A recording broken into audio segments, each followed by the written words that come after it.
Saudara-saudara yang diberkati Tuhan, sumber kajian kita pada hari ini masih dalam Kejadian pasal 1 ayat 1. Memang saudara-saudara, dalam ayat ini banyak sekali yang menjadi pokok kajian. Antara lain mengenai tanggal penciptaan alam semesta. Kemudian mengenai siapakah yang menciptakan alam semesta. Dan kedua hal ini kita sudah kaji sebelumnya. Dan hari ini saudara-saudara kita akan kaji tentang apakah seluruh benda tata surya atau planet di alam semesta ini juga diciptakan oleh Allah atau muncul dengan sendirinya. Saudara-saudara, dalam Kejadian pasal 1 ayat 1 ini dikatakan bahwa pada mulanya Allah menciptakan langit dan bumi. Dalam ayat ini disebutkan dua jenis ciptaan Allah, yaitu langit dan bumi. Dari sini muncul dua pertanyaan kajian.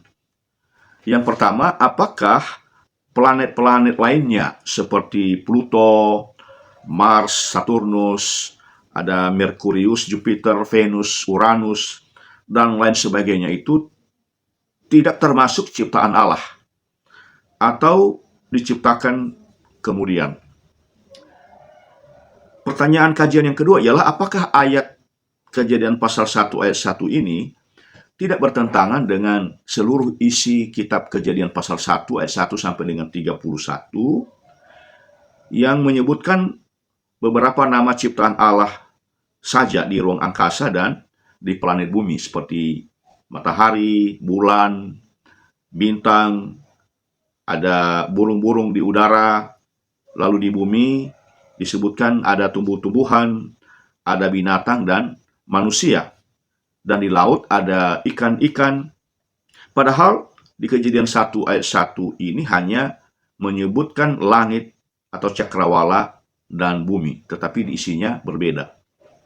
Nah, saudara-saudara sekalian yang diberkati Tuhan, untuk menjawab kedua pertanyaan kajian ini, saya mau bawa pikiran kita ke ilmu bahasa.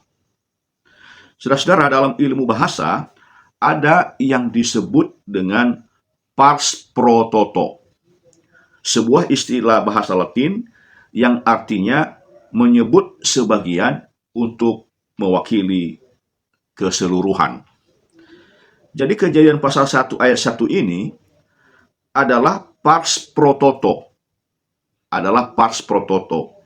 di mana penulis kitab Kejadian hanya menyebut langit dan bumi yang mewakili keseluruhan nama-nama ciptaan Tuhan. Kejadian pasal 1 ayat 1 ini boleh dikatakan merupakan headline news atau judul berita penciptaan, sehingga tidak disebutkan semua jenis ciptaan termasuk planet-planet.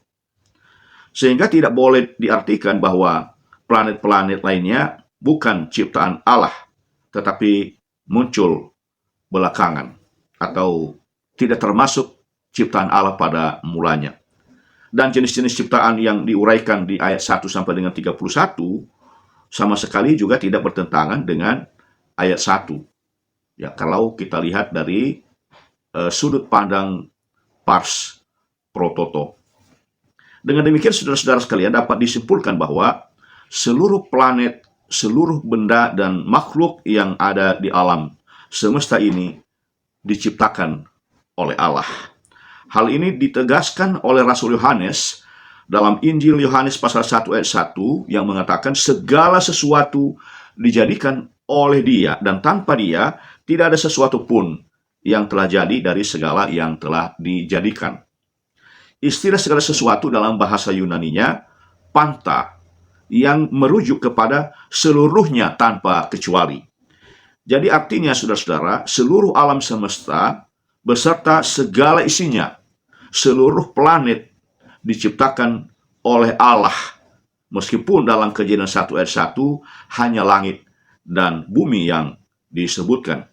Semuanya diciptakan oleh Dia, yaitu firman atau logos atau Yesus Kristus yang pada mulanya bersama-sama dengan Allah, dan dia sendiri adalah Allah.